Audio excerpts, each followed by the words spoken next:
सर्वप्रथम सर्वांना श्री स्वामी समर्थ. स्वामी महाराजांच्या कृपेने तुमच्या सर्व चांगल्या इच्छा पूर्ण होत ही स्वामींचरणी प्रार्थना करते आणि आजच्या व्हिडिओला सुरुवात करते.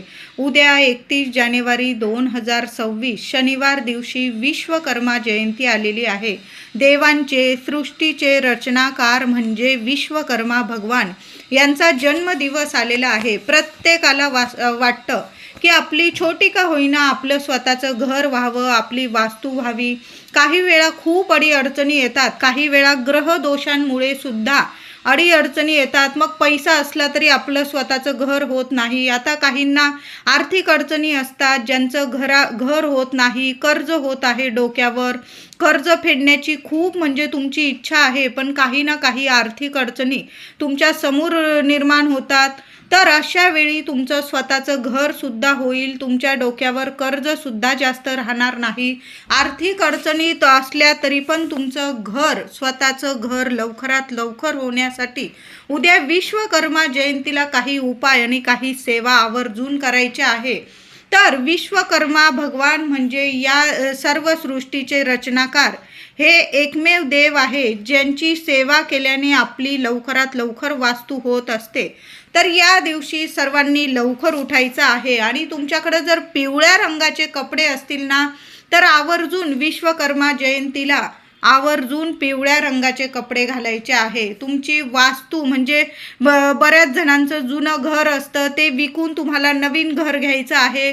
त्यात पण काही ना काही प्रॉब्लेम येत असतील, किंवा तुम्ही भाड्याच्या घरात राहत आहात, तुम्ही खूप प्रयत्न करत आहात की तुमची स्वतःची लहान का होईना वास्तू व्हावी, स्वतःचं घर व्हावं. तुम्ही खूप मेहनत घेत आहात, पण काही ना काही अडचणींना तुम्हाला सामोरं जावं लागत असेल, तर सर्वांनी तुमचं वास्तू स्वतःची असली त्यांनी सुद्धा, आणि ज्यांना वाटतं की तुमचं स्वतःचं घर व्हावं, सर्वांनी आपण उद्या विश्वकर्मा जयंतीला सकाळी लवकर उठून देवांची सेवा करायची आहे. प्रथम गणपती बाप्पांची सेवा करा, कुलदेवी सर्व देवी देवतांना अभिषेक करायचा आहे, छान अशी पूजा करायची आहे.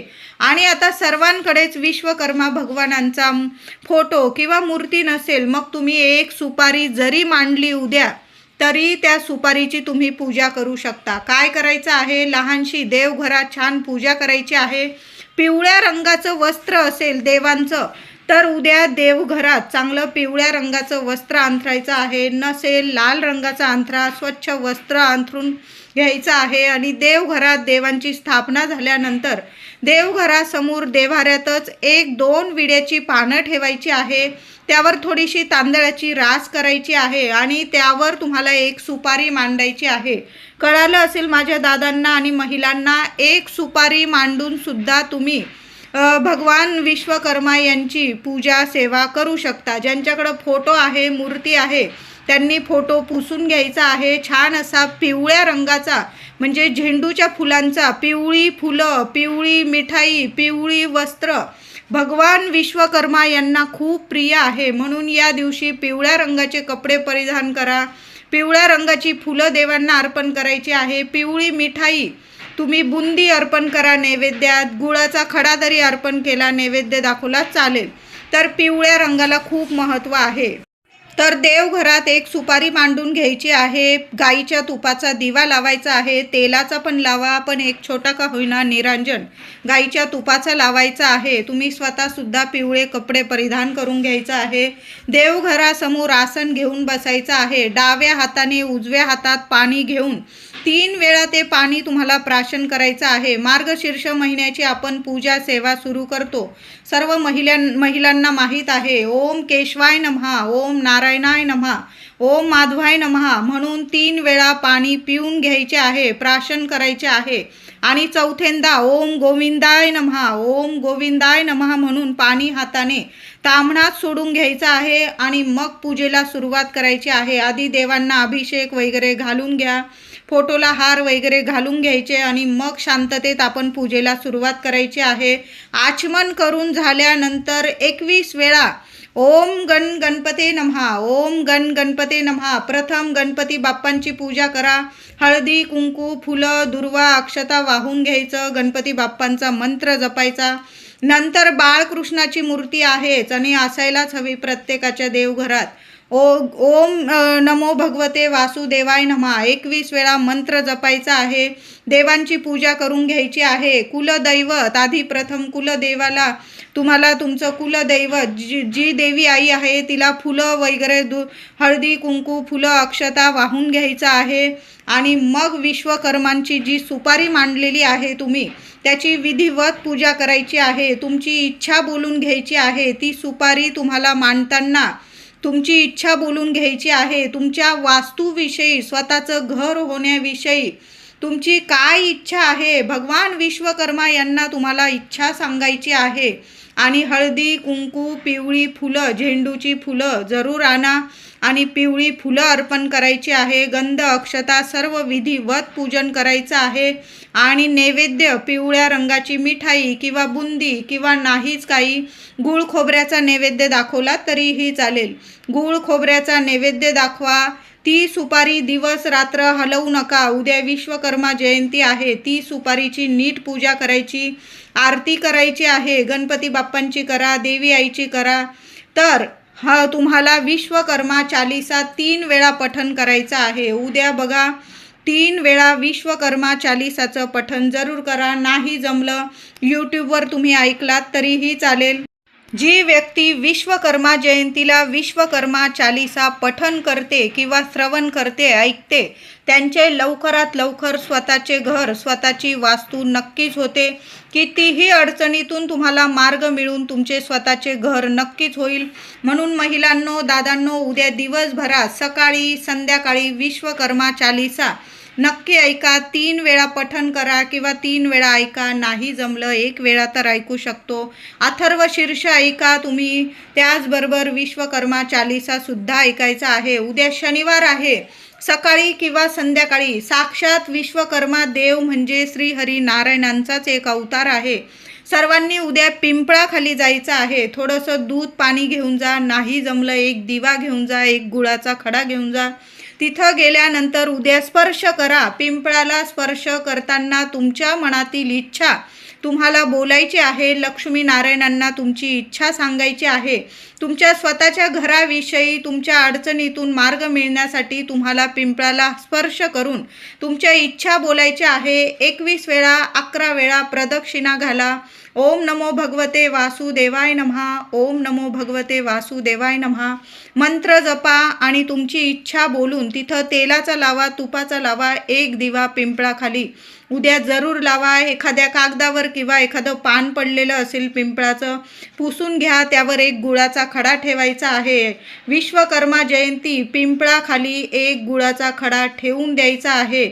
जसा जसा तो गुळाचा खडा खातील किडे मुंगे तसं तसं तुमच्या जीवनातील ज्या अडीअडचणी आहे तुमचं स्वतःचं घर होण्यासाठी तुमच्या पुढं ज्या अडीअडचणी उभ्या राहत आहे मग कितीही आर्थिक अडचणी असू दे त्यातून तुम्हाला मार्ग मिळेल आणि तुमच्या मनासारखं तुमचं स्वतःचं घर होणार आहे.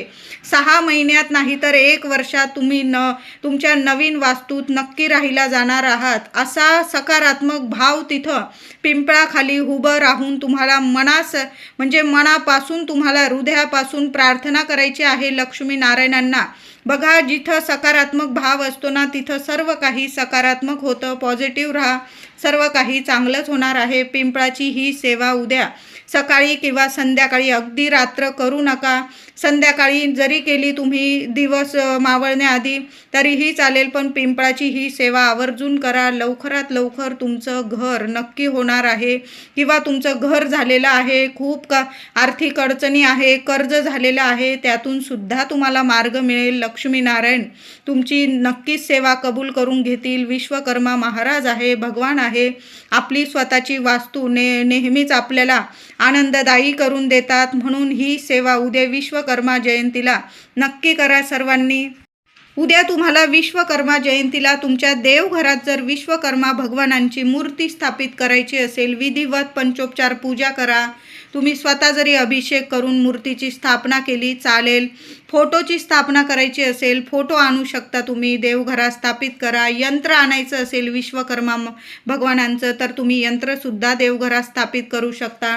नाहीच काही तर मी तुम्हाला सांगितलं 2 विड्याची पानं घ्यावी, त्यावर तांदळाची रास करावी, त्यावर सुपारी मांडून विश्वकर्मा भगवानांची देवांची तुम्ही पूजा करू शकता.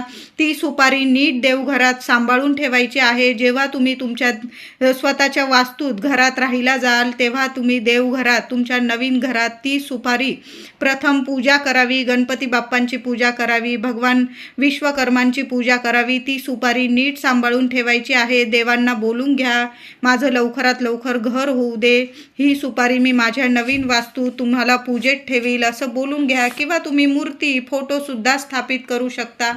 उद्या जर तुमच्या घराजवळ विश्वकर्मा भगवानांचं मंदिर असेल तर आवर्जून जा, तिथं हार घेऊन जा, झेंडूची फुलं घेऊन जा, पिवळी मिठाई किंवा बुंदीचा नैवेद्य दाखवू शकता तुम्ही. पिवळ्या मिठाईला, पिवळ्या कपड्यांना, पिवळ्या रंगाला या दिवशी खूप महत्त्व आहे. ही सेवासुद्धा करायची आहे. आता बघा, आपण स्वतःचं घर घेतो, या गोष्टी तुम्हाला पटत असेल किंवा नसेल, माझं सांगण्याचं काम आहे. यातून खूप पण बऱ्याच लोकांना फायदा तर होतो.